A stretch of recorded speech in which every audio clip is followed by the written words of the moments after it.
Well, welcome. I'm Barry Loveland with the LGBT Center History Project, and we're here today on Saturday, September 16th at the LGBT Center doing a group interview on the history of the LGBT Center. And we're going to be interviewing 4 individuals, and then I'm going to ask you to say your full name and spell your full name so that we have that for the transcript. And then after you do that, if you would say whether or not we have your permission to record the interview today. So let's start with Ben on this side. Sure. Ben Dunlap, D-U-N-L-A-P, Ben, B-E-N. And yes, you have my permission to record this today, as long as I'm not gushing blood from my razor cut. Marlene Canick, M-A-R-L-E-N-E, pronounced Marlene. Canick, K-A-N-U-C-K, not Canuck, Canick. And yes, you have my permission. Louis Marvin, L-O-U-I-E, Marvin, M-A-R-V-E-N, and yes, you have my permission to record. Elizabeth Millay, M-U-L-L-A-U-G-H, although everyone calls me BB, and you have my permission to record. Okay, very good. And Louis, please make sure you speak up. Okay. And in addition to myself, we have Bill Burton, who's going to be also conducting the interview with me, as well as Kathy McCormick, who is doing our video today. So we thank all of you for coming. So just to get started, I guess, we're basically going to want you to go through the entire sort of process of how the concept of the center was developed, and what was the impetus for, like, you know, doing that and getting some kind of community activity going. So why don't we start, I guess, maybe Ben, you probably have the longest history with it. Maybe you could talk a little bit about how the whole thing got started. What was the impetus for actually even thinking about a center?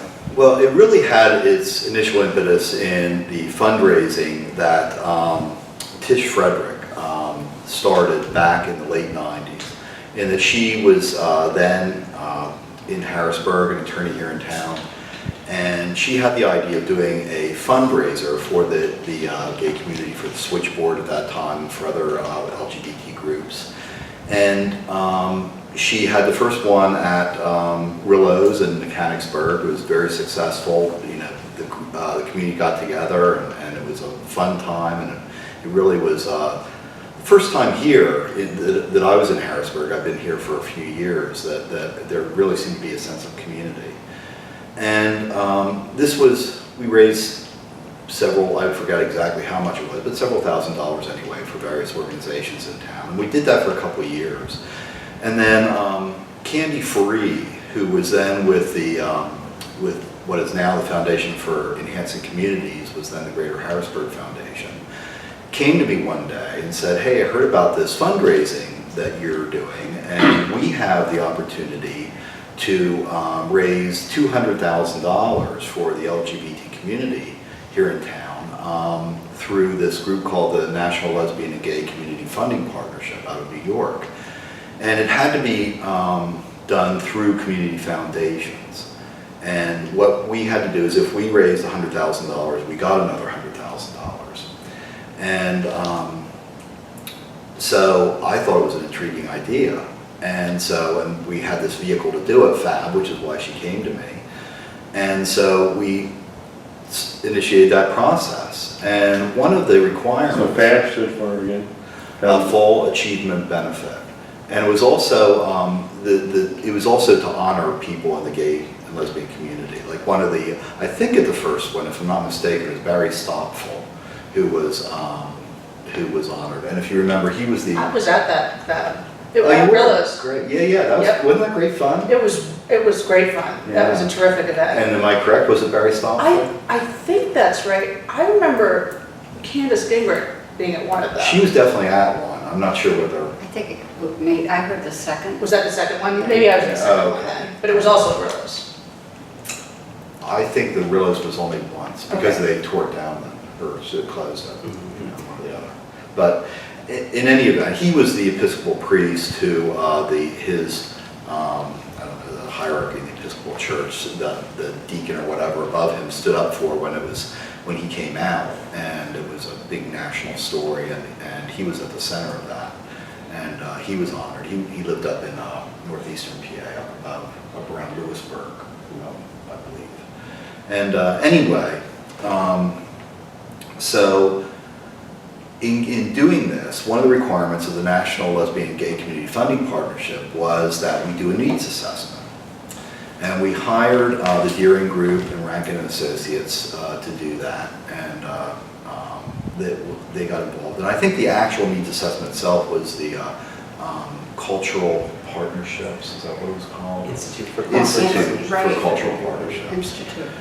And we had various, we did about 630, they put together a survey, we handed those out in the 8-county area that we were going to serve. And since we were working with the foundation, we pretty much had their footprint became our footprint, the 8-county area and service area. And so we got, most of the responses were from Dauphin County, but there were a fair number from Cumberland and Lancaster counties too. Who did the surveys go to? The gay people? Gay and lesbians? Primarily, I think it was about 90%, but there was about 6% straight allies, and it was mainly gays and lesbians. And we tried to have a mix of people. We really got people involved who could go into the minority communities, who would, seek out elders with youth. I think the Common Roads was in existence then. It just started. Common Roads probably Was. was in existence. Yeah. And so we talked to youth, lesbians. Was it called Common Roads then, or was it under the old name? 1993 was Biglia, so. Yes, it was by Glee because that's mentioned in the report. So it was the old name? Yeah. So anyway, we did this, and there were focus groups that the focus groups were organizations and minorities and lesbians and youth. And the thing that struck me when we put this together is across the board, people didn't necessarily say it was the greatest need, but every group said that they really thought we needed a community center, that we needed some way to bring together the community. When was the focus group at St. Michael's? It Because, was about in year 2000, that's when Okay, most so- of them were done. okay, Yeah, all that's right, the time frame. okay. Yeah, what years are we talking about? Yeah, the first fab was in the late 90s, I think 97 or so, thereabouts. About right. Yeah, and then later was when Candy Free came to me, maybe 99 or so. And then we applied and were awarded. We were at the time one of only 2 communities in the country to get an award for this matching grant. The others, I forget, Indianapolis or somewhere. Indianapolis? Perhaps, I can look at that.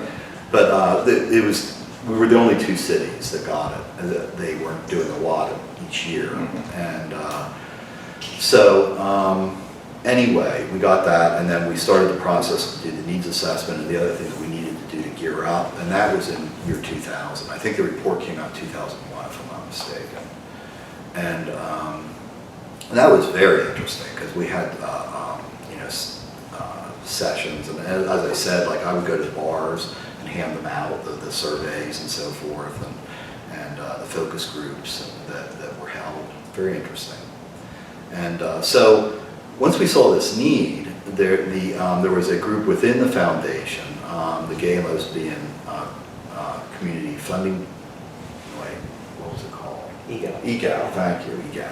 Within the All for gays and foundation. lesbians. Yes, equity for gays For and equity. lesbians. Equity being both play on words, and for money and for equality What was the acronym again? EGAP? EGAL, Equity for Gays and Lesbians Fund. correct. It was a fund within the community foundation, so That money existed, raised right? got accumulated there. That was already existing? No, it came about through this effort. Okay. And there was a committee that to oversee this. It became like it became a project of what was then the Greater Harrisburg Foundation. And and they were very supportive, by the way, the whole way through, very supportive. And so the committee, when we saw this needs assessment, we thought, okay, one of the things we need to do with the money that we raise is, help a community center get started. And that's when we then put together, community groups, and we had sessions that were mainly up at MCC, right? The initial sessions. I don't know, the one I ended up going to was the one at St. Michael's. Was that the Yeah. focus group there? or Yeah, that was the focus group. Okay, so that was we- prior, that was for the needs assessment. Right, and Okay. that was when we had people, we had newsprint, and everybody was writing about what we needed in a community center. Because that was, it actually, when they initially started, it was kind of going all over the place about what we needed. Exactly. But then it came around to, we needed a community center, and then the next thing was that from there, well, who's gonna lead the group? That's where I came in, although I had already been very involved with Common Roads with Carol Riesinger, who was the executive director. And it was Ted who I was working for the Department of Ed and Safe Schools, and it was Ted who told Carol to get a hold of me that I might be able to come up with some money for Common Roads. And that's how I got involved. And then I heard about the focus group, and then we had the focus group, and then it was, they needed people to be the steering committee. Yeah, that was a little bit down the road. That was down the road, Yeah. okay. That So was- keep going where you are then. Sure. Because I'm jumping ahead, because I moved to Harrisburg in '97. So that's when I started getting involved with Common Roads. That's when I met, I don't think I met her beforehand, but that's when I met Sharon. Sharon Potter. Yeah, Potter. So, But anyway, so the way to sort of focus this was, and this is where the Deering Group primarily came in, that they were to put together a report, like what does this community center look like? What's it going to be? How will it best serve the community? And I personally thought this was really important and pushed very hard to have this kind of a study, because prior to moving to Harrisburg and going to law school, I lived up in Allentown for 6 years in the mid-'80s. And I was part of an effort there to start a community center. And it was kind of done, I mean, great intentions, everybody really good intentions, but it was done kind of a shoestring. We had a space, it was all volunteers, and it fell apart. And there were very bad feelings, and I think it was 20 years before another one got started up there. And so I thought, two things I knew is you can't do it just in volunteers, you have to have paid staff. And that, you have to have a plan. You can't just come in and just kind of wing it. So this was to be the plan. And, we had these sessions, and if I'm not mistaken, I think they were all at MCC. And I was not at any of those sessions. No, at that time. And very well run, and people got together and we sort of hashed out. We got into little groups and talked about what we're doing, and we tried very hard to have a mix of people. And I think we were very successful in getting youth involved, and it was kind of struggle to how to get the minority community involved. We did try, but it was kind of a struggle. And women, there was a good representation from women. Why was it a struggle with minority? I believe because there's a stigma in the minority community, particularly African American community, to be gay. And that's, I believe that's why, because it's very heavily influenced by their religious beliefs. And I think it's just hard for people, particularly in an area that's small townish, to be out in the African American community. It's much different in Philadelphia, I think. But here, it's still a struggle sometimes to get minority people to come out and for various activities. I think that's kind of, it's been that way. And I think that it's a microcosm of the larger issue of race relations in central Pennsylvania. Okay. Which is, I mean, you could say that about any sort of subset of folks in this region. I just think it's difficult. It's not so much that there's antagonism like other cities I've lived in, but there just aren't, there's not a lot of There's a history of calls. segregation. Yes, there's absolutely a history of segregation, and that plays out, geographically in the city, and people just don't do things in the same space. I agree with all that, and I think that particularly it was even more pronounced 17 years ago. And that I remember there was Eric Selby was involved, and he was one of the few minority people involved in the effort. And he would try to get some of his friends involved, and he just said that they didn't weren't comfortable, even though it was a very safe space. They weren't comfortable coming, or they thought that, oh, it's just a bunch of white people and they're not going to listen to us. It's another white gay Yeah, organization. exactly.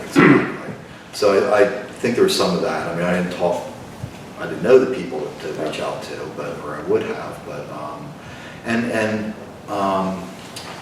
later, who was Rosemary's predecessor at the foundation? She went to Hamilton. I don't even hear about being in the area anymore. But she was African American, and she was very much. I can't remember her name. Yeah, she very much tried also, and she was great. And then Rosemary Brown, of course, was African American, followed, and she was great too. But that was a struggle, that part. But we did try, and we did get enough to have a focus group. I think it was only 4 or something like that, but we did have a minority focus group. But anyway, so we wanted to, after we identified the need, we wanted to have a center that would be inclusive and that would meet the various needs, and that's what we were working very hard to do in this report. And then out of that came a report, and then we had the group, the EGAL group, was kind of tasked, okay, what's the next step? And the next step was to put together a board of directors. And that's where Marlene and I and Ted and Greg King, we were the kind of the... And Dave Swifka. Well, he was later too. We were like the executive. We were the 4 that how I we always put... thought, I didn't remember that David didn't come in at the very beginning then. Well, he was pretty close to the beginning, but it was the 4 of us who Yeah. were like the task force, I guess you would call us. And we were, okay, who can we get for the board of directors? Who can we, how do we do this? How are we going to set this up and take it to the next step? And so that's what we did, and we had some people, and I think you weren't at the very beginning, but you were close to the beginning. I was You were a close to little the bit- beginning. So this, to me, I remember that again, going back to that meeting at St. Michael's, because that's when we were talking about the center. And as I said, I mean, it almost was a focus group there too, because we were asking people's opinions. And then they needed folks, and that's when we got volunteered. Well, you guys all got volunteered, and then I stepped in and said, excuse me, Oh, yeah, guys. that's right. Yeah, we need a woman. We Yeah. need a I'm woman glad in you there, did. excuse me, I'm glad there's you no, if you're gonna name, because it was decided that it was gonna be and there was some discussion there, GLBT, LGBT. And so I kind of said, we got down That's to good. the LGBT, and then I said, I think you need a woman on that task force if it's really gonna represent lesbians too. So that's when we started meeting over at on the North Cafe. Yeah, that was the task force, right? Yeah. You and Greg and Ted and I. Yeah, Yep. to knock out bylaws, to knock out who The initial, all the initial initially, stuff. where the board members were gonna come from, because we also knew that we wanted the 8 counties, because that was decided at the forum, at that meeting. And so we wanted to, But the service area would be the 8 county. right, the service area would be the 8 counties, so we wanted representatives from the 8 counties, and we also wanted representatives in the LGBT community. So we had to bring all of these factors together to try to come up with a board members that would start this whole thing. And it was around December when we had that first meeting, the first board meeting. I know that at least one of them was, because I remember being in front of So I was asked to Right. come to join an early version of the board in 2007. So what years are you talking about? Probably, I don't know, 2002 or thereabouts. Oh, yeah, that's what I 2002. think it was, around there. Yeah, because we met at, were we still meeting at the Greater Harrisburg Foundation when you came on? Or have we moved on? I think we might have met at the Greater Harrisburg Foundation. I think Because that when was I, that. was, Yes. when I started, The we were meeting Fulton, there. the Fulton Bank building, right? Yeah. That's where we first met. That was the first board meeting. Yeah, at our Was there, our right, at your offices. Yeah, yeah, right. Right, And then we started meeting at the foundation offices. right. Mhm. And, let's see, yeah, it was a slow start. I mean, we got to that point, and we got some board members, and it was like, okay, what do we do now? And we tried, Exactly. yeah, we It tried to think was. of programming, and was Dave Swifka, he was on the first board, was he the first president? No, 10 years, I thought. No, David was.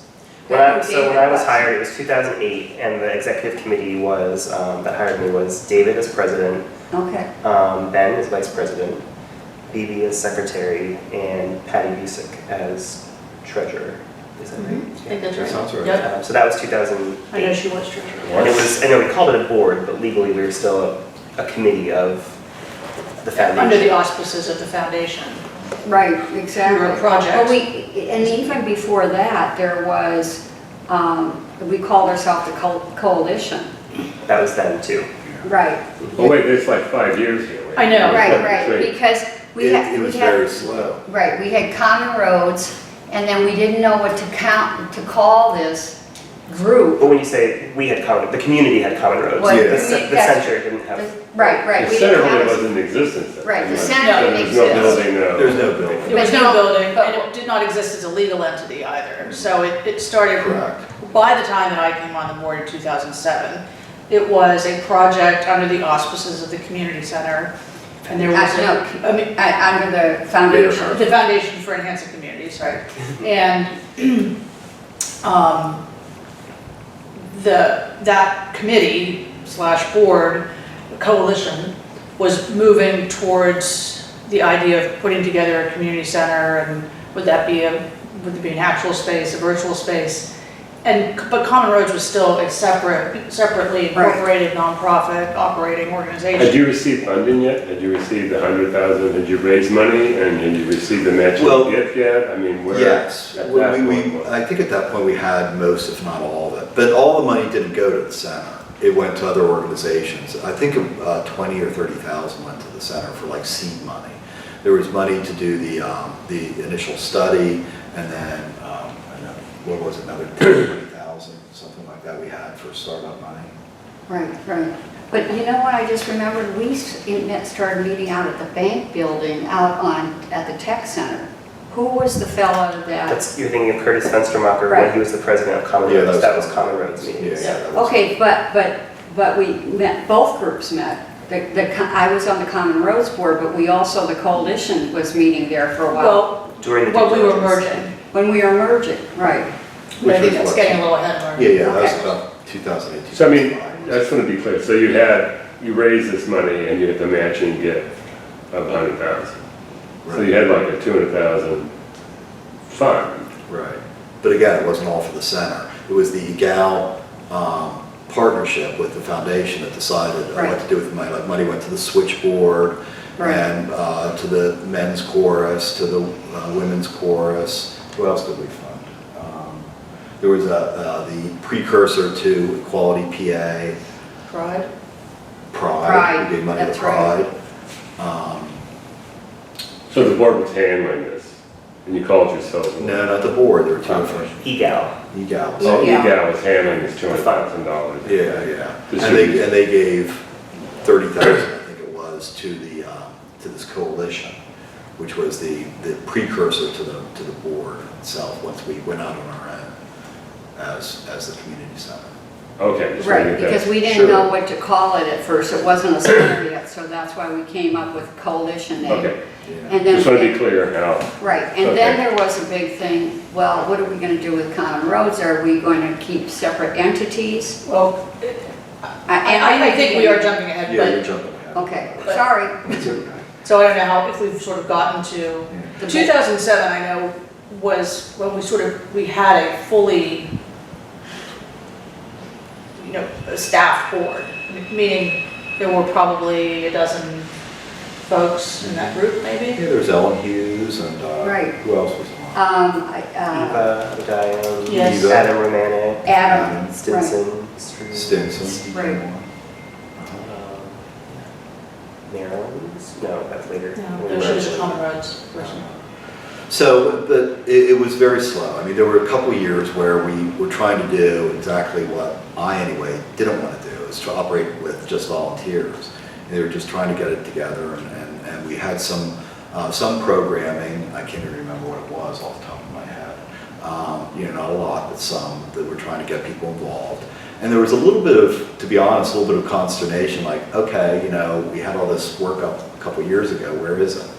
And then we, just decided as a group, okay, we need to make this happen. And one of the first things we did was we hired Louis, as you were part-time. We were still not an incorporated group. right. Right, we're still And not he was incorporated. part-time, but he was our first professional staff. Right. Didn't we first hire him as a Common Roads Youth No. Director? No. This is before the This was merge. Before the merger. Before Common Roads was. Okay.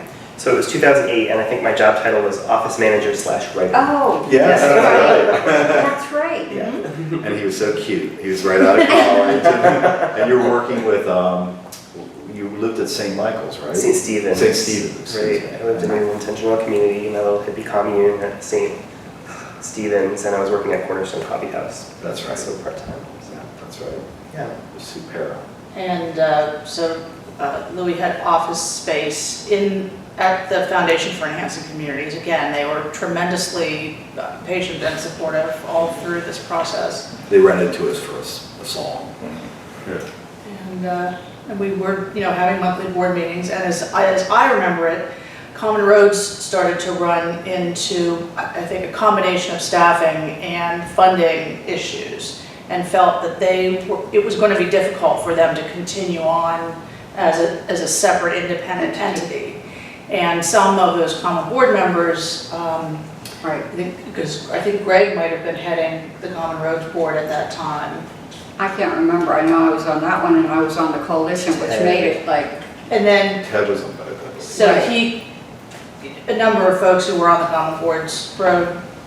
Common Roads Board came to us and said, floated this idea of, well, what if we kind of combine these, one not quite organization yet and one established organization that had been, had a track record, had been doing work in the community for a long time.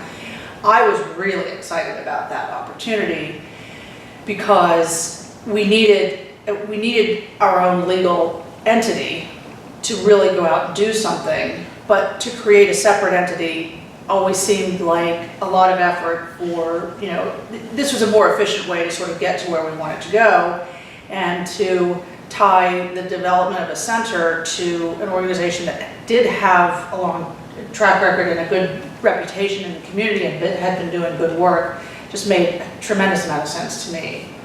well, and there was a big, how are we going to combine them? Yes. And there was a big Quick process. discussion on if they were going to be equal. And finally it came out that the center would umbrella the other organizations under it, and the first one was Common Roads. Right. So legally speaking, the coalition that we had been operating under just came under the corporate entity that was Common Roads, but that was then renamed the LGBT Center of Central Pennsylvania, and Common Roads was a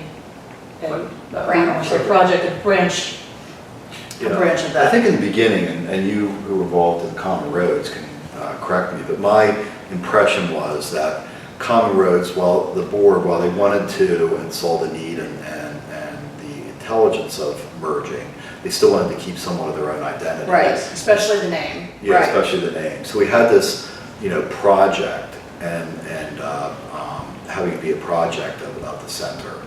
But I think that really changed over time and became less and less important to people, right? Really. Well, I mean, my observation was that there was a lot of time, I mean, in between this idea and moving it to the merge where, I mean, I think there was like a governance subcommittee Yes. where people from both boards talked about how would governance work. There was a fundraising one and they talked about that and the programming piece. So there was this whole process where people from both boards were recommending what this ultimate potential merged organization would be. And yes, there was a lot of sensitivity around the name Common Roads.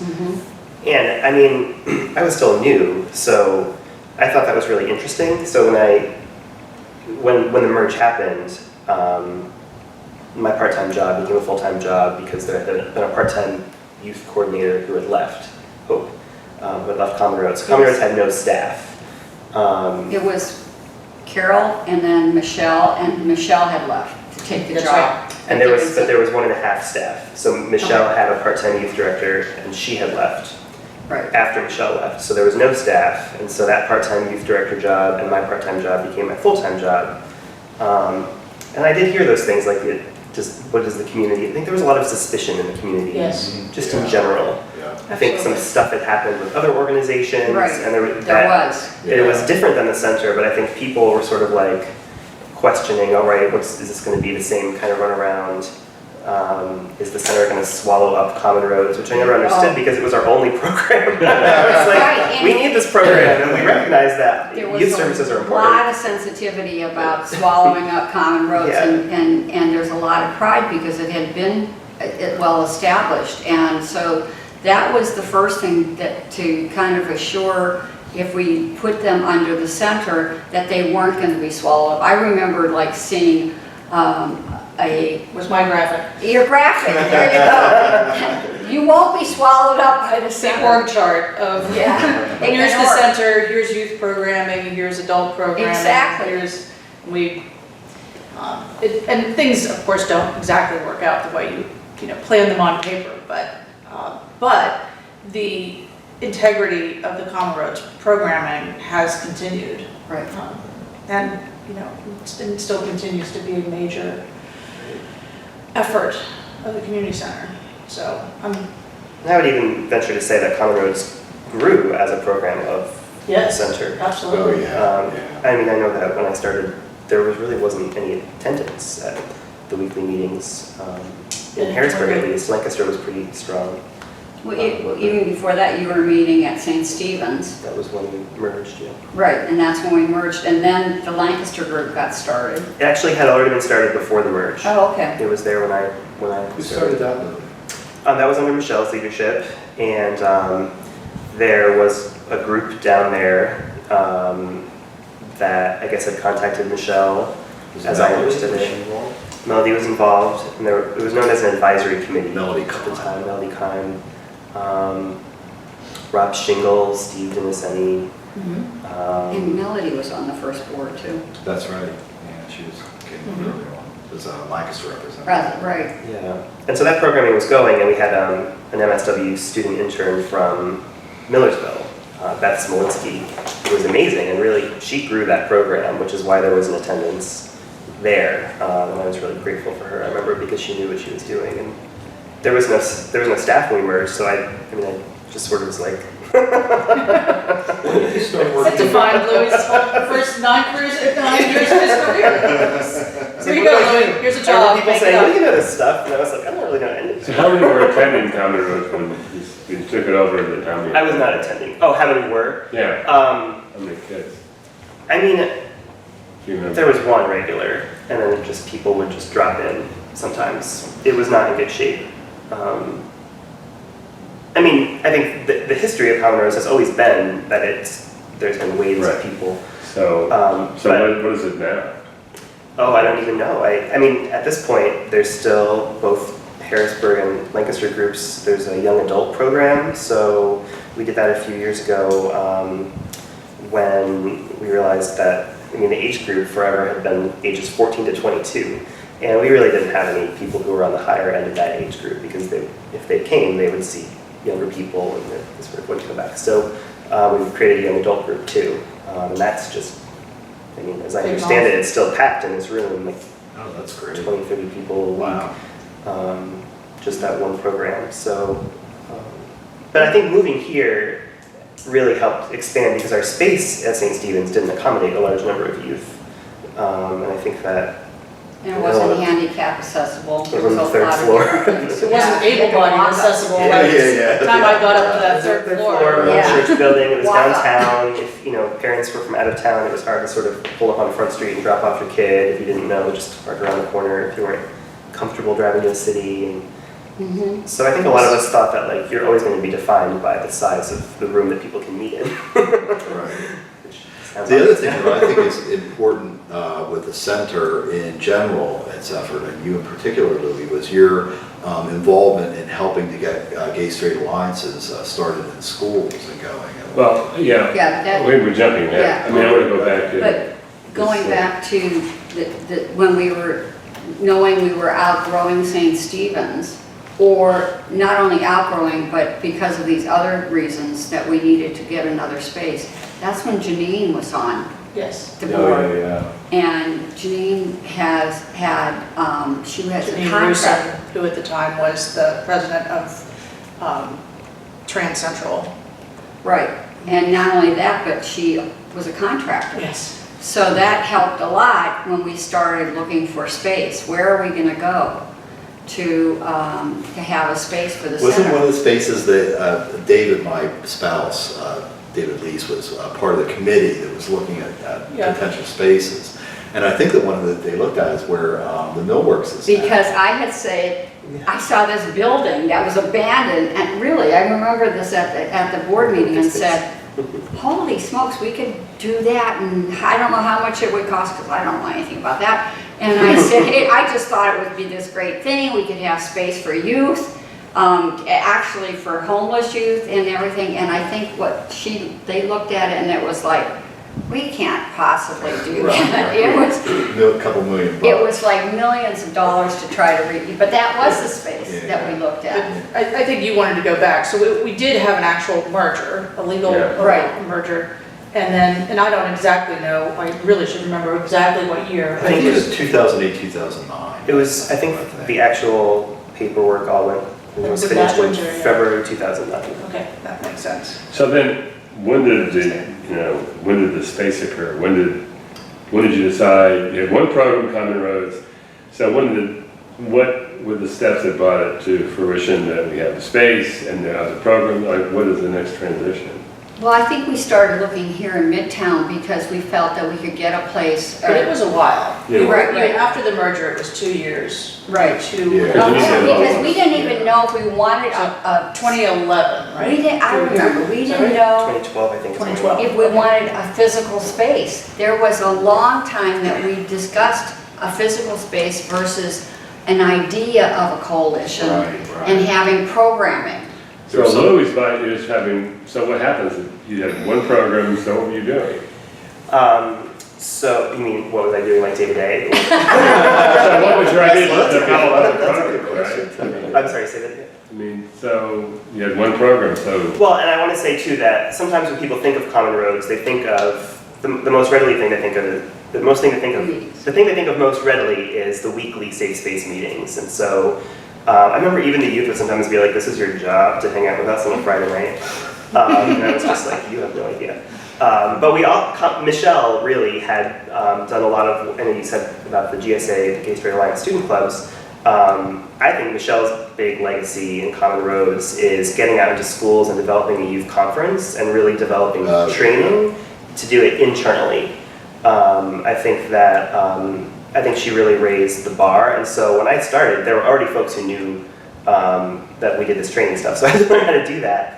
And so they were already coming to us looking for that education. So I think that when people think about Common Roads, they think of the weekly meetings, which is of course a core program, but there's also technical assistance to GSAs, training to schools, and an annual youth conference that Michelle started. But even before that, Carol, that's how I got involved. Carol Riesinger, who was the executive director of Common Roads, she was the first one, had contacted me and said, I want to start training educators in the area, and this had never been done before, about safe spaces for youth. And she contacted Bianca Cody Murphy, who was a professor up in Wheaton College, and got her to write a training manual, and then had contacted me at the department, and I had, thank God I had a great boss, because she called me and said, do you have any money? And I said, I'll find it. Somewhere I'll find it. And I did. And we also had the organization and the contacts to the school districts at the Department of Ed. So we invited, we held the first training for school teachers and nurses and guidance counselors and administrators. And we didn't think anybody would show up, because this was a whole thing, asking schools to show up for safe spaces for LGBT kids. And we had 60 people with standing room, like a waiting list. And we eventually ended up, through Carol's efforts, about 600 Was this people. the Common Roads? This is through Common Roads, but this was Before all, the Yeah, merger. what year was this project? this was, that's what It I was Carol, It- before the. It was during Carol's tenure, so if we So look up, late 90s. but that was the beginning of No. training for safe space for Mid-2000s. kids, Mid-2000s. which ended up part of Louie's job, because that, Michelle continued that. Yeah, and I really think that Michelle raised the bar to bring it in-house, and Right. her background was education, and she started this youth conference, well, under her leadership, Common Right. Roads started this youth conference It went, called the GSA Leadership Summit. And so all of this became part of it grew. the center's programming. Again, people think of the weekly meetings, again, a core program, so important. But there was much more than just that, one night a week. Right. And the center itself was, apart from youth programming, was working on doing a more adult-centered programming. There were early discussions then about the aging group and things like that. Marcia Davis was on the original board, and she was part of those efforts. And FAB was brought back as an event, as a fundraising vehicle, but as a community event. Mhm. So that was Yeah, and there was going on before the merger, and certainly before the building, before the space. And there was other staff. I mean, we hired a staff person to start developing some of that programming, and there was like the book club and the outdoors. Right, Michelle right. Maloney, and then, So where were you functioning at this point? There was no building, so where were you We living? still didn't have a building. St. Stephen's was where Common Roads was and where Louis' office was, Okay. and where Sean Maloney also had. So that's where the center offices were. so when we merged, the center basically moved in with Common Roads, and then that was the office where Common Roads had been operating. Yeah. And then other programming, like the book club, was done at the Scholar. And other programming was just done in other spaces around the community, both here and a little bit in Lancaster. Yeah, the outdoors club So- now all over Outside. outside. In the out of doors. Yeah, but all over the region is what I mean. So with the, and it goes back with St. Stephen's not being appropriate for what we needed, not only for the center, but also for the youth and everything. We started looking for spaces, and that's when David and a group went to look at where the millworks is, and then they looked at several other spaces, I think. Yeah, Right. one thing that was One more interesting. question. Where was the funding coming at this point, like the Fund Louis or the people you hired? Where was the money coming from? Fab was a So lot where- of, There was a lot a of lot of it. But Fab was, the first one that in the sort of new era was only in 2009, fall 2009. So we still haven't quite gotten there yet when I started, which was in May 2008.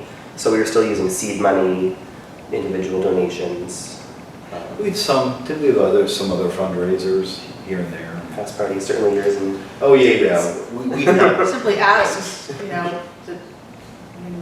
we just asked members of the community, an annual appeal. Ben and his husband. yeah, for 15 years, we had a party at our house. We live in Elizabethtown, and the fair is in our backyard. And the fireworks are put out off literally in our backyard. And so we thought this was a great idea for a party, and we started as a fundraiser for the community. And we would do that every year. We would ask people to come, and we'd ask for a certain donation to come, and we'd supply all the food and drink and everything, and then all the money went to the center. Raised a huge amount of money over the years. Especially the last couple.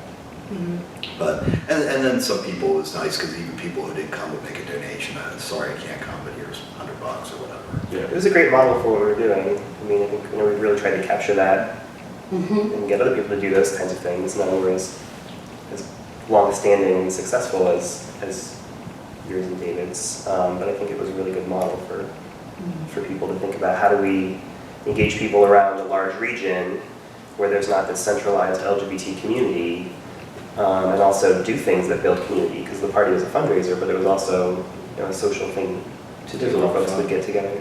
And I'd actually like to Louis just mentioned the scope of the geographic region of the community has always been a challenge, frankly, for the center. When you, I mean, I don't exactly know how many miles it is from one end of our 8-county service area to the other, but it's pretty far. And as part of the sort of suspicion of the center and the general maybe frustration with the slowness of the development, the other thing was, oh, it's just going to be in Harrisburg. You know, it's going to be a bunch of white gay men in Harrisburg. Right. And so the board, at least, I think, was continually very sensitive to that issue and sensitive to, we need to have people from the West Shore counties, we need to have people from Lancaster, we need to draw people from other Adams counties, because we had learned through the community survey and through other just sort of national surveys that lots of gay and lesbian and trans people live in suburbs. And lots of those folks have children, so we need to reach out to geographic diversity and sort of socioeconomic diversity, and that has always been challenging for the center, but I would suggest that it's challenging for every organization in central Pennsylvania, because it's such a diffuse community with a city center that not everyone agrees is a magnet for. Well, and particularly because we had a lot It has a of divisive role. counties that are very rural too, and Yes. very conservative, like Perry and several other counties that we didn't know. First of all, it's coming to the city, it's like you didn't want to do that. And so we tried to get things started. We would have various activities in different counties, but it was tough. It wasn't, well, it wasn't like people were hanging there in droves. And again, it could be because how conservative people living in that county, I don't think were raising the rainbow flag, so to speak. I disagree with the conservatism. Really? I think it's more parochialism, and I think, as BB said, it's across the board. I mean, I'm involved in the chamber and Creedic, and it's the same thing. Getting Lancaster and Lebanon and York chambers to get involved in group things is tough. They sort of just stay in their own little. Yeah, exactly, and Okay. that was a frustration with me, all along. Getting, particularly the 3 big cities in the area are Harrisburg, Lancaster, York, and getting Lancaster and York involved was it's always a tough. challenge. We had somewhat success, I guess, down the road, getting Lancaster Pride to come on and so forth was really Yeah. good. Yeah, I mean, Well, that's probably very true, because as much as people won't go from the East Shore to the West Shore, people weren't going from Lancaster to even Harrisburg. And we even tried with FABs to have The first refab, as I wanted to call it, Right. was in Lancaster. Right. Yeah. To address exactly this issue. Right, To say, exactly. look, this is not going to be just about Harrisburg, this is regional. We were And so very let's do it in Lancaster to, purposeful about that. And it was very successful. It was The hugely attendance was successful, great. yeah. It was a great event. yeah, I think, I don't know, it is somewhat of a paradox, right? To have a community center and to serve a region. I mean, those are 2 different things in some ways. And especially, I think BB's so right to point out just the larger like, the center isn't operating in a vacuum. It's part of this bigger central Pennsylvania community, and public transportation isn't great. It's not like people That's true. are driven to this urban center of Harrisburg where you get services, and there's more of this parochial idea of have something in my neighborhood. And that really fed into that idea, in that there was this contingent when we were talking about getting a space, a building or space. There were some people who felt very strongly that we should be, that there was the idea of the center. We should just, have programming here in the Lancaster and York. They thought that having a space in Harrisburg would be detrimental, actually. And there were some very strong feelings. Yeah. And we looked at least one space that was outside, that it was centrally located in a way. I think ultimately it would have been a terrible idea because it was centrally located, and yet it was a place that nobody would ever want to go to and would have a hard time getting there. Was But that when we looked at the tech?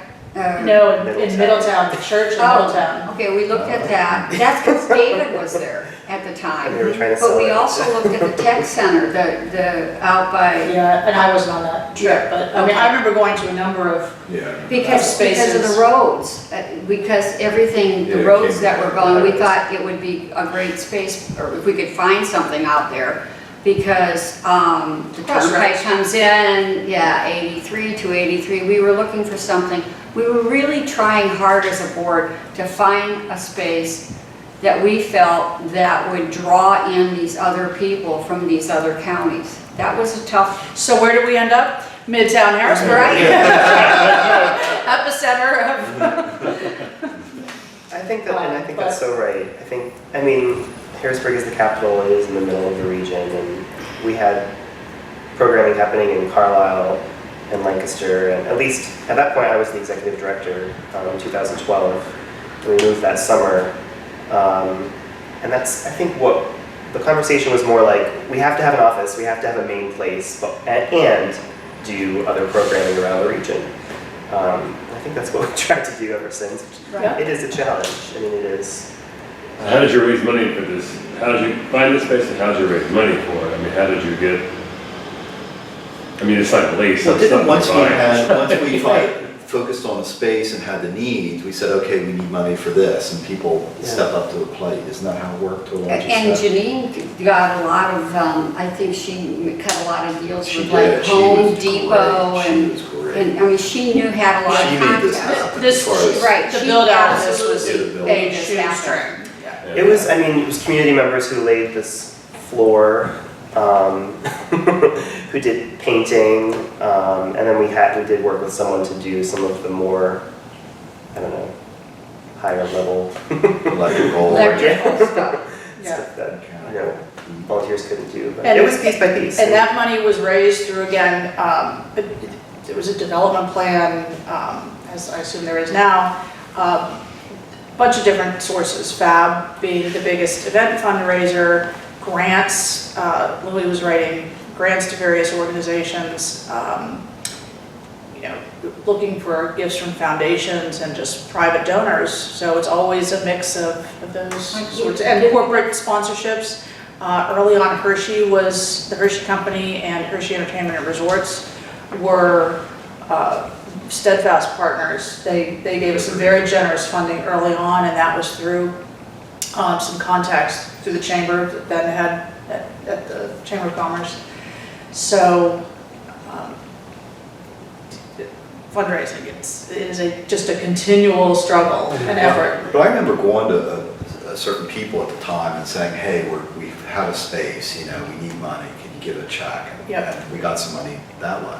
That once the idea of the space was becoming a reality, people were more apt to step up. I'm not sure when we rolled out memberships for the center, but I think that was a little later, but not too much later. yeah, I don't think too much later, but the idea was that, pay an annual fee at whatever level corresponding with the colors of the rainbow flag, and that provided some sort of ballast, as I think of it, some sort of, ongoing funding that we could not exactly count on, but expect on a year-to-year.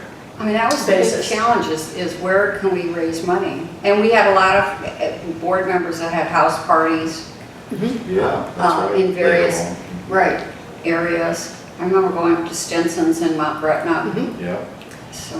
I think too, once there was a space, people kind of got it a little more. That was sort of my realization Absolutely. that there were efforts to start new programs and there were a lot of things happening, but I think that when there was a place for people to come, it just made more sense in people's heads. Like, this is a community center. And that's important too about the house parties. I'd forgotten about that. And that we did have in the area that people like Stinson and Jonathan Blackpalm and Tim Bunner had one at their house. There were a lot of people there.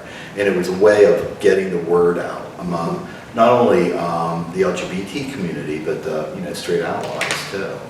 And I'm not sure how much money we got from some of those, probably some, but I think it was really good in raising awareness. And that was a primary concern too of ours, that we wanted to get that word out there that we did have a space. Right. And would you know, does anybody remember the date we had an opening? It was the summer of 2012. Yeah, it was sometime over the summer. I remember I started in January as the executive director, and then, yeah, we moved in the heat. I remember that because the air conditioning was out at the old It's place. summer. It was definitely summer. There was a festival on Front Street that we were competing with as we were moving Oh, out. So I want to say July 3rd and the 3rd probably was our first big community event. And that was another thing, we were able to do, gallery showings, and Third and the Berg had, I'm not sure how long it had been going on, but this monthly event in Harrisburg that on the third Friday of every month, galleries are open, and having the space allowed the LGBT Center to be sort of right in the middle of that, and we found someone to curate the gallery, and so that was an immediate way to invite the public into the space, and I thought that was a great way of sort of having the center kind of take off and have some profile, some public profile. Yeah, it was about being assertive that we're part of this community. I think people got that. Oh, that's wonderful stuff. So now, today, how many programs are going on? How many programs besides? We know we have Common Roads, and we know we have the History Project, which is under the Right. the LGBT Center, which I think is the one that's right here because of the History Project. So there's programs for LGBT older adults or LGBT seniors. Asian And there's not pride. good, yeah, there's not Women? useful Do you have a language women's for. meeting? So then there's. I just remember the first, we had struggled and struggled and struggled, and I hear Marlene's dulcet tones in my head every time I think about this, that we had to have a women's group, we had to do, and there were attempts at that, and it just never really took off for whatever reason. Once we opened these doors, the first women's group, I think there were 120 women in this room. Yeah, that's what It was crazy. I wasn't here, but someone sent a picture, and I thought, what happened? Where did these women all come from? But And it was getting new people involved. It- Was and that it with was a- Shoshana? it was when a- she Yes, first became that's when involved? she first got involved. an incredibly diverse array of women Yes, from yes. all over the region. Finally, some racial diversity. It was really, I do not personally believe in the build it and they will come, but in this instance, that happened, at least with the women's group. It was amazing. And that was I don't know how It worked for all. strongly that program is still going on, but it was, once it happened, it became self-sustaining. Right. Yeah, I mean. Do you have a group for the trans group? We don't, because there is a trans group in the area called Trans Central, and so we've done different things like, anymore the Youth and Young Adult program is majority trans and gender non-conforming, and we've done things like had a trans group, the limited run. What did you say? What group is it? Trans Central, Pennsylvania. I know, but the other In the youth programming, youth so program the, is mostly general. It's for LGBTQ plus youth, Yeah. and I would say most participants are transgender and genderqueer and gender non-binary anymore. So there isn't like the transgender brand of programs at the center. It's more about the community partnership with Trans Central and doing trans related programming within. And that was very important. I know Ted Martin and I had lots of conversations about this, but the larger national gay rights organizations, I think we could all agree have struggled with including the trans community, and of course struggled with Lots of things. lots of things, lots of inclusion issues. Yeah. But HRC in particular took such a self-inflicted black eye by agreeing to back workplace protection legislation that didn't include trans people and didn't get it passed anyway, which was entirely predictable for most people. And Ted was, and I mean everybody else had a definite interest, but Ted was passionate about making sure that we were always talking to people in the trans community and that we had trans representation on the board. And at least as long as I was on the board, I thought that we did a pretty good job at that. It's not easy, not all of the, I mean, obviously there's many different issues, but there are enough similar issues and enough similar things that we could work on together. And not to dwell on it, but for a short time, we even had an executive director who was trans.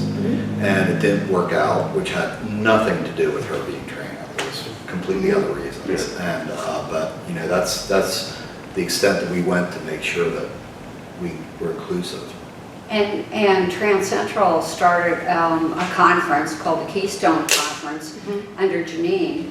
And Which is a huge, successful Oh, conference. it still is. It's still going on. I mean, it's the second largest trans conference. East Coast, I think. Yeah. Right.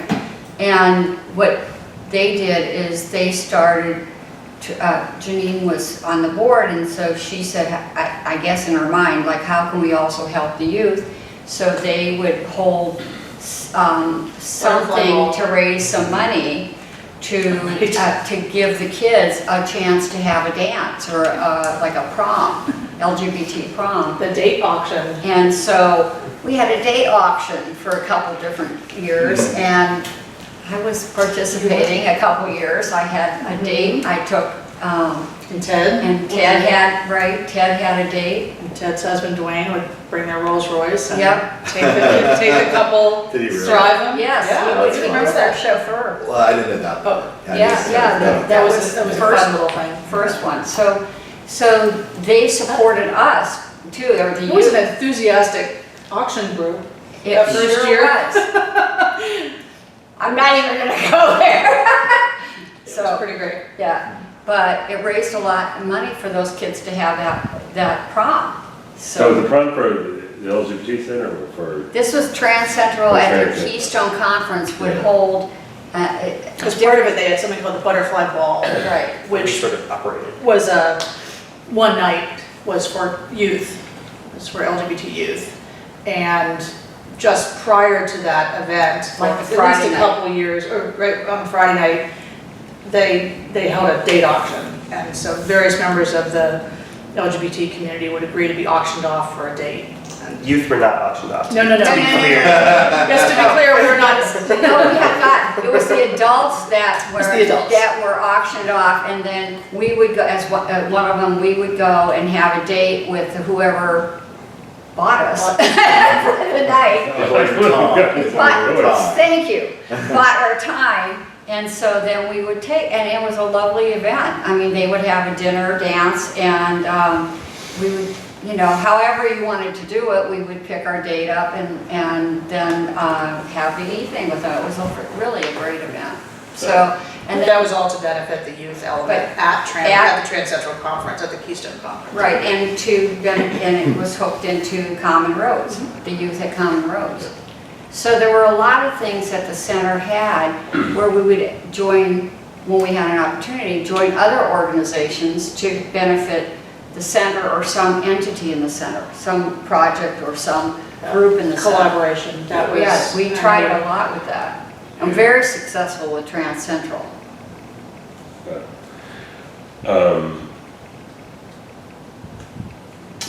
What else? Anything else about other programs that you're currently running?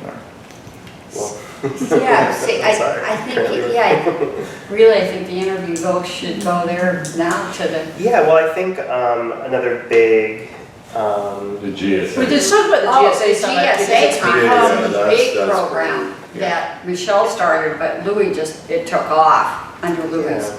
And it's been so successful. That was the one thing, because back when we first started when we were doing training for people, teachers and so on, with this collaboration with Common Roads, meaning the Department of Ed, we were just introducing the concept of safe schools for kids and the fact that Common Roads existed.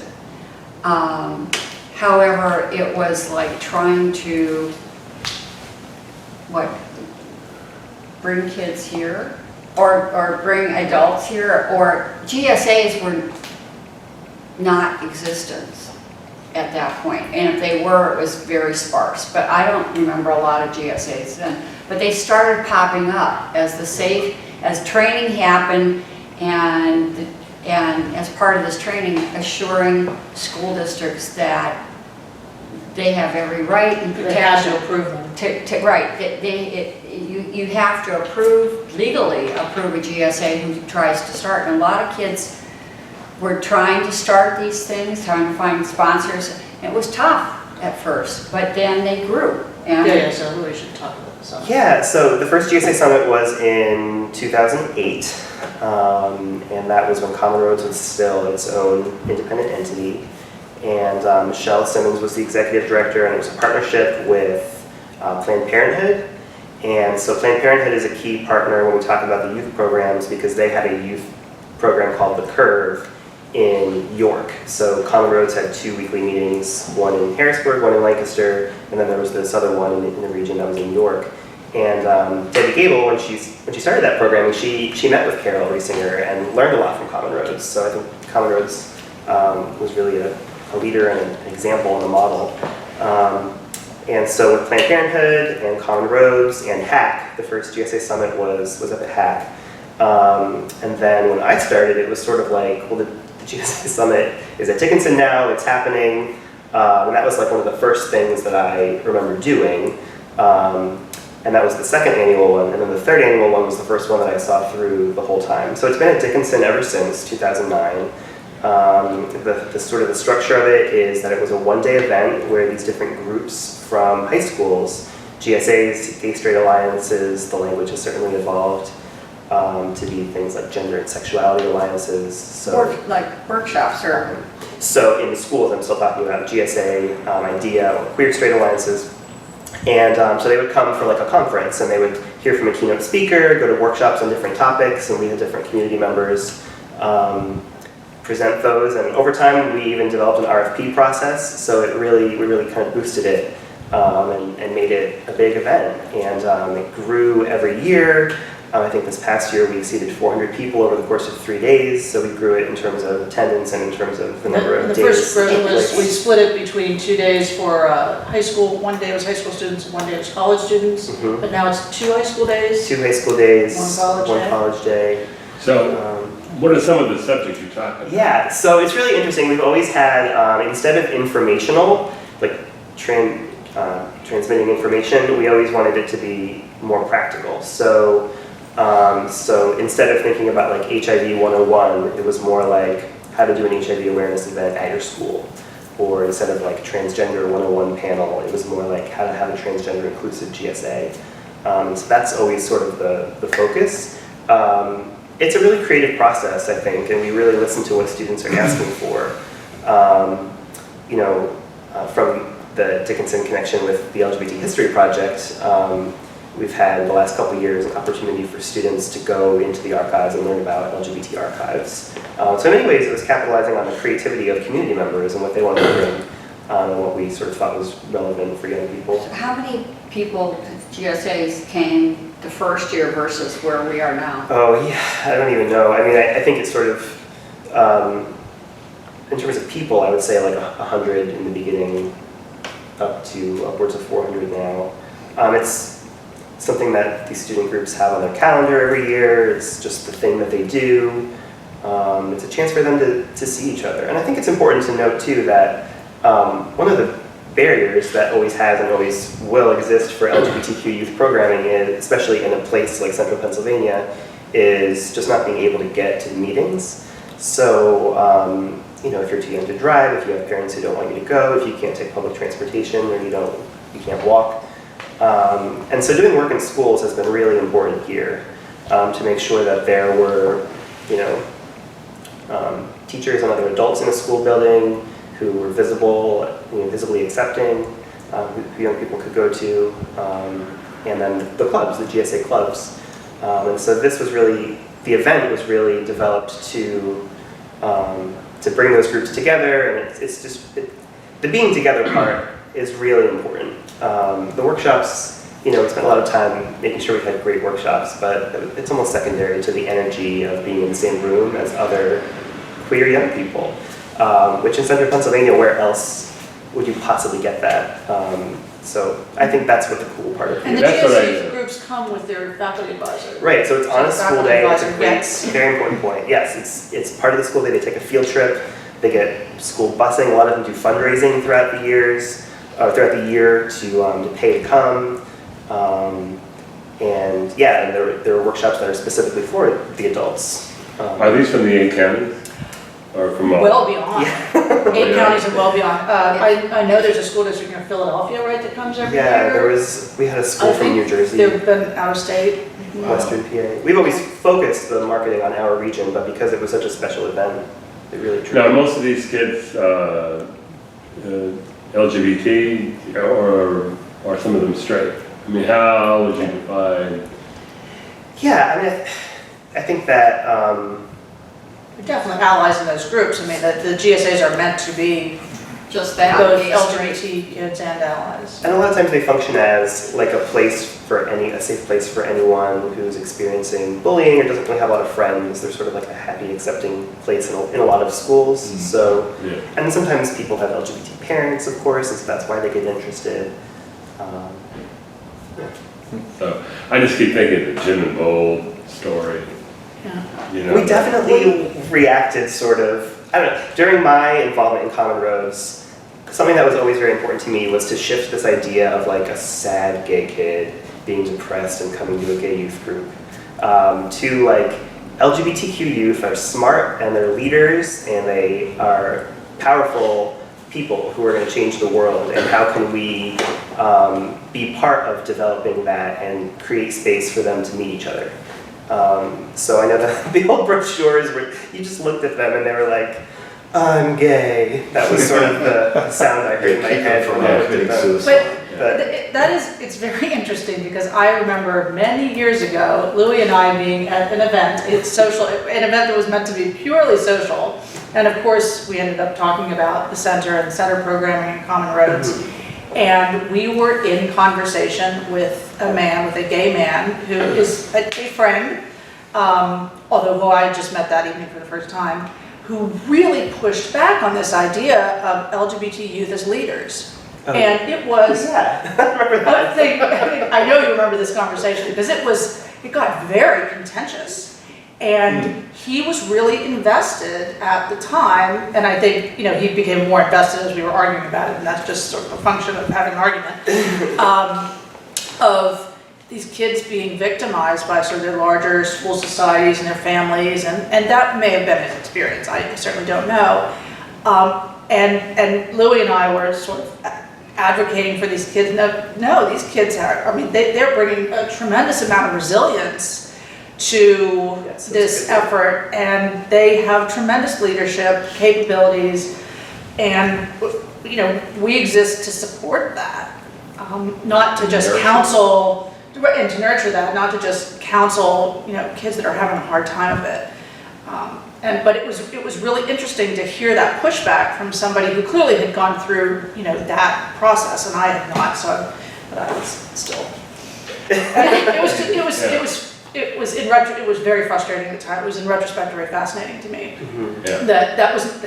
It was not so obvious to say, oh, we shouldn't treat them like sad gay kids. We should treat them like potential leaders of a community. And Well, I I'm sure think there are kids that's, that have been victims. Of course, That is. absolutely. But, you know, Yes. but to turn that around. That's not the story of who LGBTQ youth have to be. I know. That's the idea. Right. Yeah, And that's what we were. that's one of the most valuable things that I think you in particular, Louis, Yes. did, is to have that mindset. Because I'll admit, when I, was first heard Common Roads and became involved with the center and so forth, I thought it was to support, victimized LGBT youth too. I mean, because I was a sad, lonely gay kid in high school.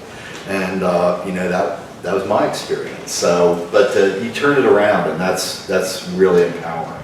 And I think that's also what was happening in the culture. Like I think that, and I didn't mean to, certainly didn't mean to disparage like previous messaging, because I think that was meeting a need that was real. Right.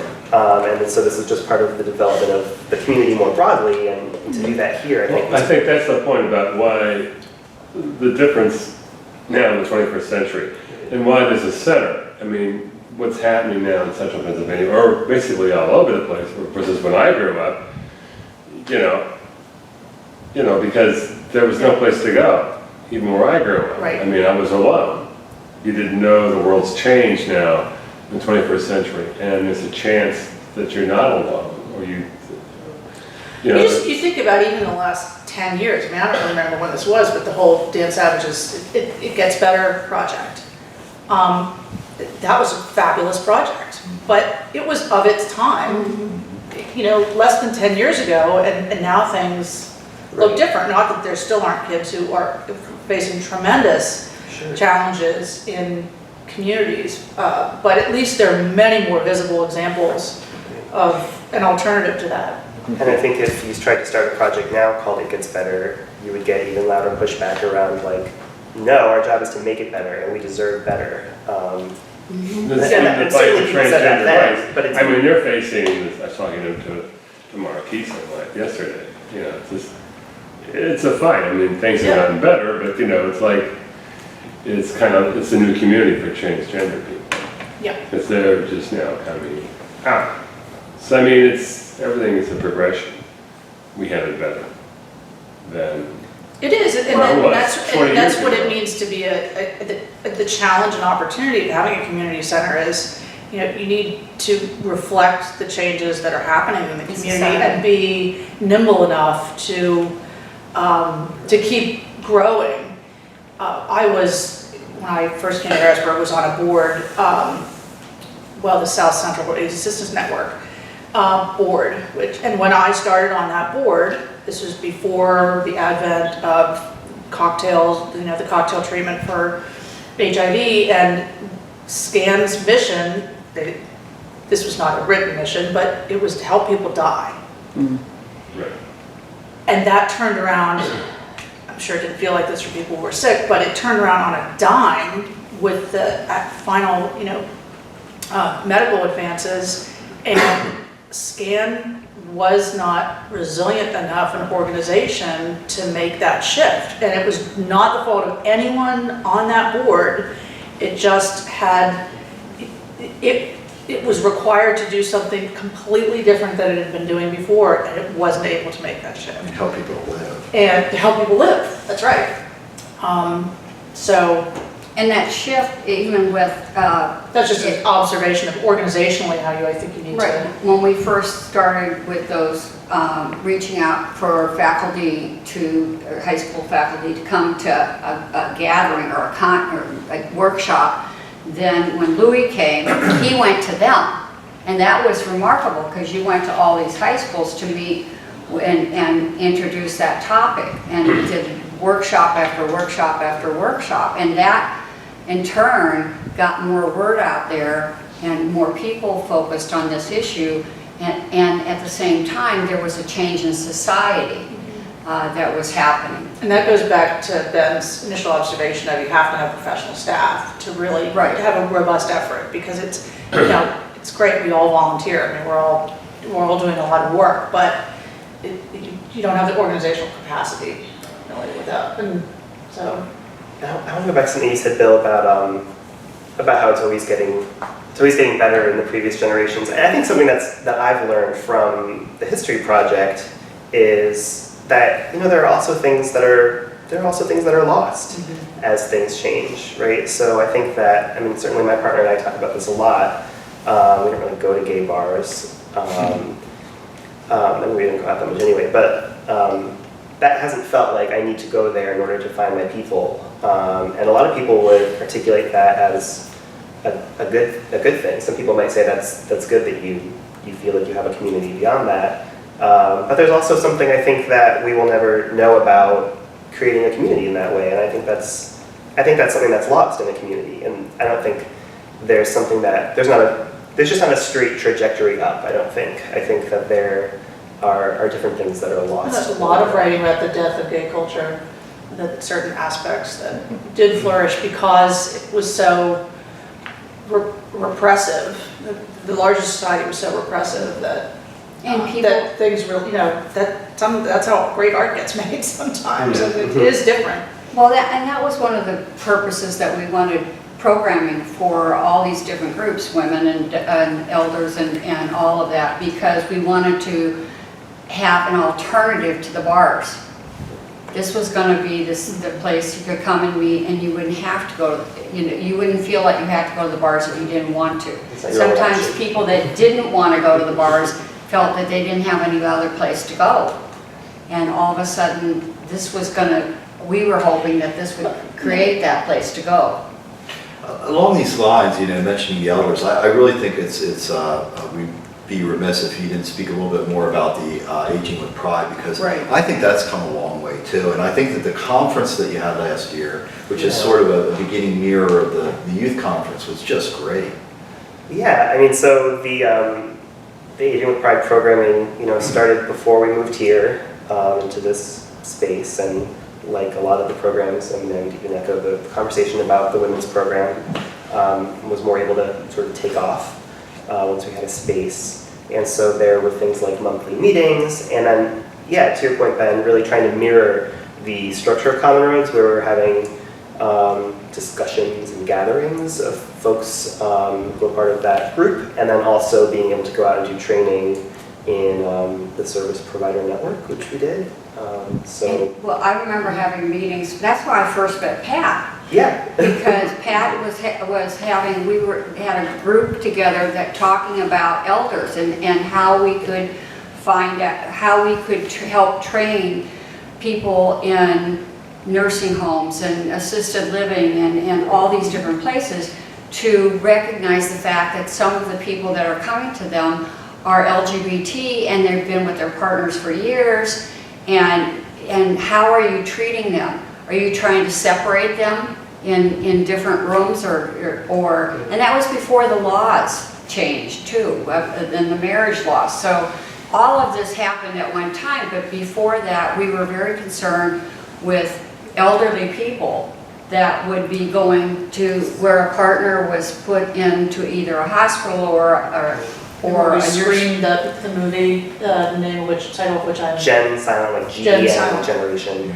Right. And that was, again, we did in like every county, not every county, but we did it in Harrisburg and Lancaster and York and Lebanon. And so What would happen to you if you were elderly or getting into your older ages and trying to...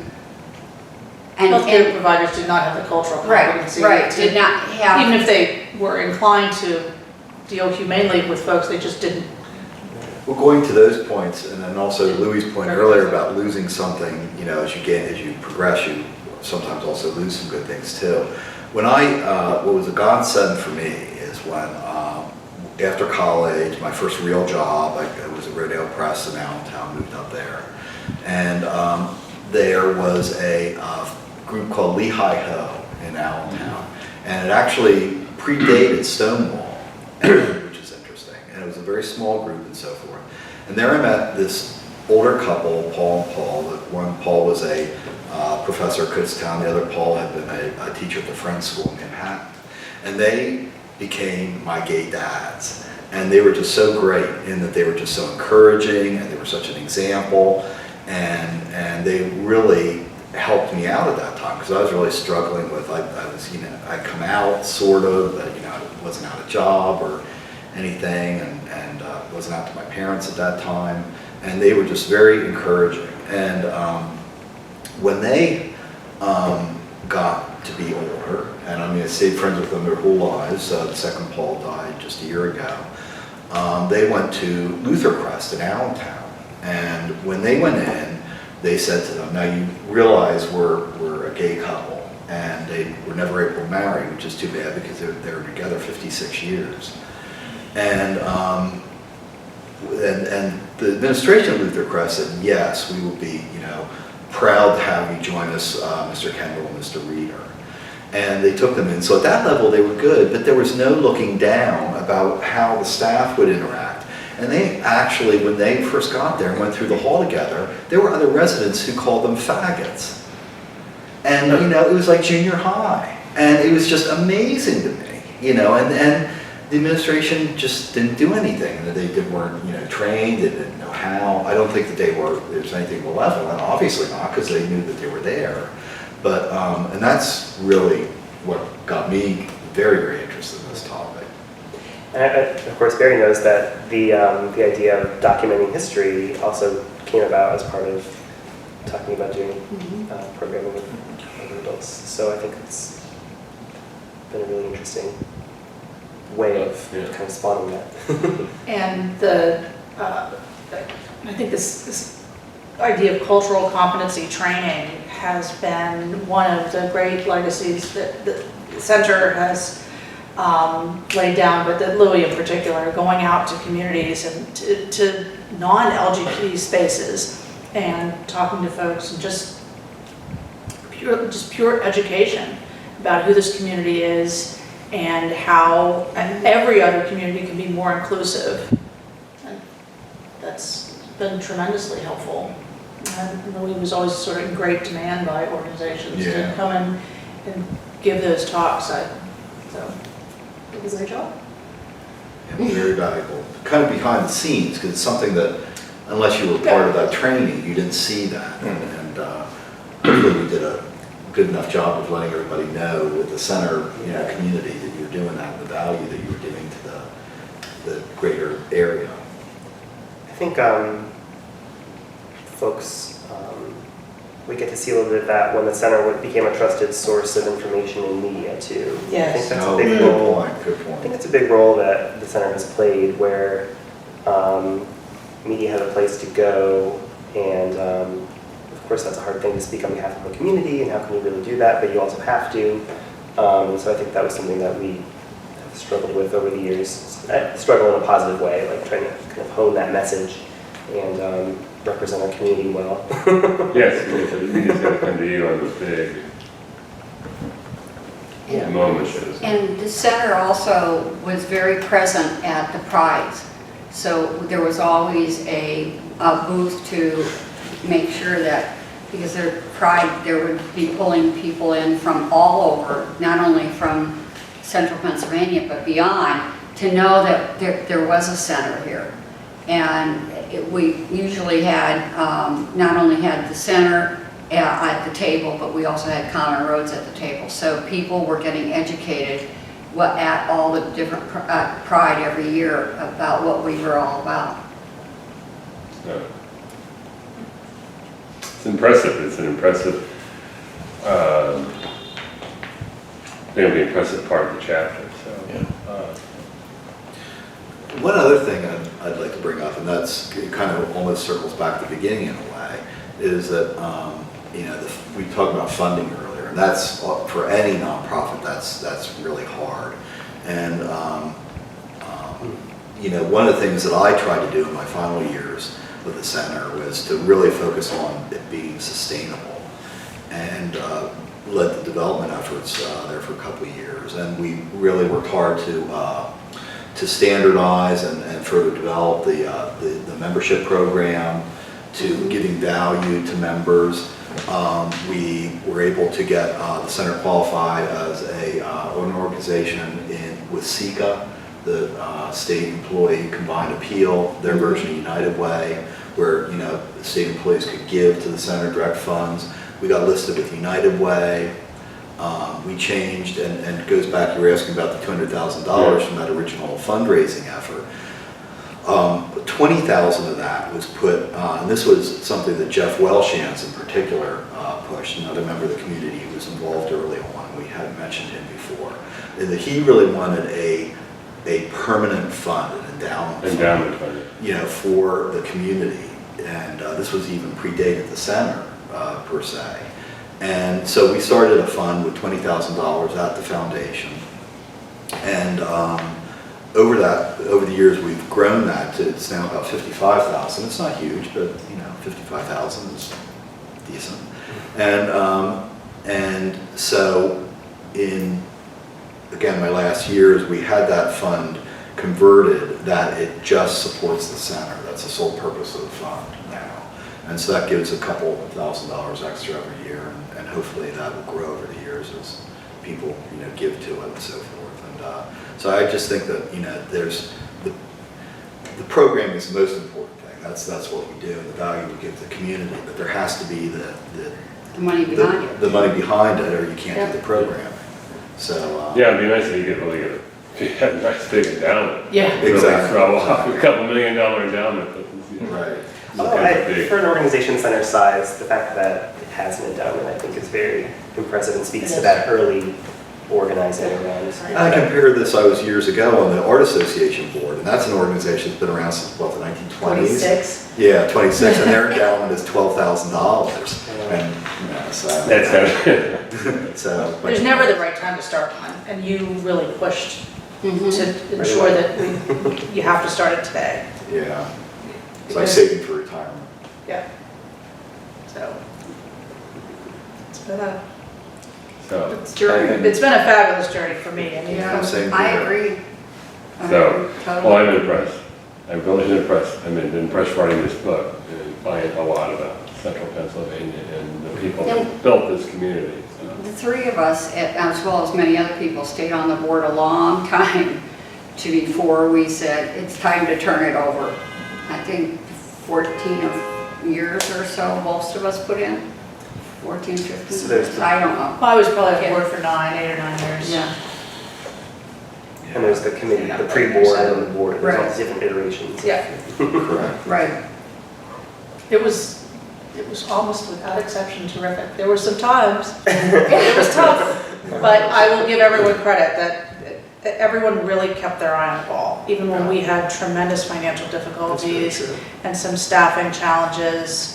People would come to meetings and they'd say, okay, let's remember what we do well, you know, and move forward on that basis. I think that's a really important thing to consider when we think about the center, because I think that was a great antidote to some of that mistrust that folks had. And I think that, you know, other organizations, there have been like sort of pack my bags and leave mentality if I didn't get my way. And I think the center really did always sort of stay above that, which is important. Yeah. It's not easy. Yeah, it didn't have to be that way. People might No, it didn't. People on that initial board stayed a long, as I said, stayed a long time and worked very hard to get this place. Well, in I a mean, state. it could become, and I don't mean to be overly dramatic, but it sort of becomes like your child. Yes, it Yeah, does. that's No, I true. know. That's true. No, I could totally agree. It's like, you know, And I know what I heard too is when, and we've talked about this, like when things were hard and you would then hear from maybe a young person who Oh, was benefiting that's from what we all. were doing, that was something that really kept folks connected. And Yes, we would have sort of visitors to board meetings, and, you know, on a regular basis. And I do remember one board meeting that was, I felt like I was really pushed to my limit. And we had some kids there who talked about what they were doing, and it was like, just the antidote to And that's a great idea. I think that was probably to bitterness and, your idea to bring people who benefited from the center to board meetings so that, you know, we could all be reminded of that, of what we're doing. boards get so inward looking, and They you do. get so focused on your, you know, whether it's navel gazing or whatever, you get so focused on the sort of inner workings of everything, you forget why you're there. Exactly. well, and in fact, we were at that time giving a youth award too, that really helped bring a Yes, story. that was great. Oh, yeah, there were some really To- great recipients there. Right. Yes. That brought those stories to FAB and told us that we were doing, because FAB was a big fundraiser, and it told us what we were doing was right, that here's the beneficiary of what we did. That was also a good way to raise money too, and Yeah. we Yeah. got people together for money, split people like house parties, and we bring a youth who was very articulate. Now, staff basically set up to fund this. The- It was Was one predated it, Huh? but it and then it kind of like fizzled out for a few years, and then we restarted it in order to fund the efforts. After we raised the $200,000, then the interest kind of dropped off, went away for a few years. So what was the cost to go with that? What's the ticket cost? $80 Yeah. now. Now, then it was about $100, I think. I think it's always been about $100. I don't think it's ever Well, it was until Yeah, last it was. year, and Oh, then yeah. they dropped it to 80 Oh, wait, okay. or 85 or It whatever. was Yeah, only last year that it changed, but It was a all- black tie event for Yeah. most of its iterations. It's hard, I mean, most organizations aren't doing those big black tie events anymore, you just don't. Right. That sort of across the board. But, The gala addiction. I think is what- So Yeah. Folks in the it was field not call only, it was not only a black tie event and dinner, but it was always a huge art auction, silent auction that we would raise money at FAB too. Fab is, I guess we really should spend at least a little time talking about it. You know, it was a good fundraiser, but it takes a lot of effort, and a lot of volunteer effort, a lot of staff effort. It's not purely a fundraising vehicle, it's also really a program for the community, for people to come out and get dressed up and have a party and have a good time. In recognition. And all of that kind of, there are a lot of internal conflicts there. You know, are you putting on this party just for the community? Are we raising enough money? Is it worth the time investment? And those were questions that we went through every year. And it was a way to recognize people that did Yes, things. oh, absolutely. And that was a good thing. Did you, I don't know, Ben got an award, Yeah. I got an award. So, I mean, it was really good that, and there was many people before that. Is it still going on? Yep, Still, I know that. yep. You know, When is Early this? November, It's this year? 30th? 3rd of November. Okay. Oh, I thought it was Date moved. September. Date moved. They moved it to November. Oh, I didn't know Was it that. dinner, dancing, and? Yep, it was dinner and dancing, and the initial iteration, and this was both before the center and when it came back in 2009, was it started off a cocktail hour and a big silent auction, and then went into sit-down dinner, and then with an awards presentation and then dancing afterwards. We had, I think the two biggest were, or three biggest were, like the initial iterations, we remade Brown speaker one year, and Yeah, that Suzanne was- Westonhofer, and there were between Before 400 and me. 500 people there.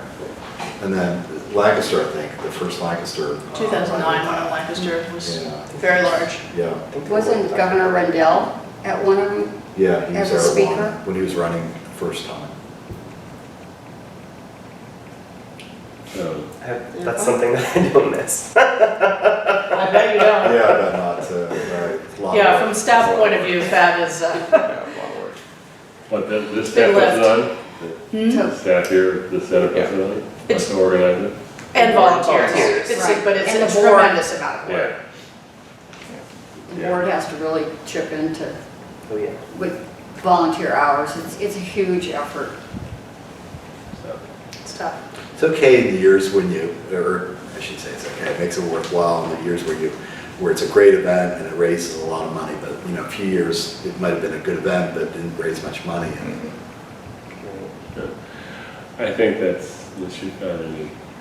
Anything else? Anybody else have any final thoughts? No, well, thank you for doing Yeah, this. this is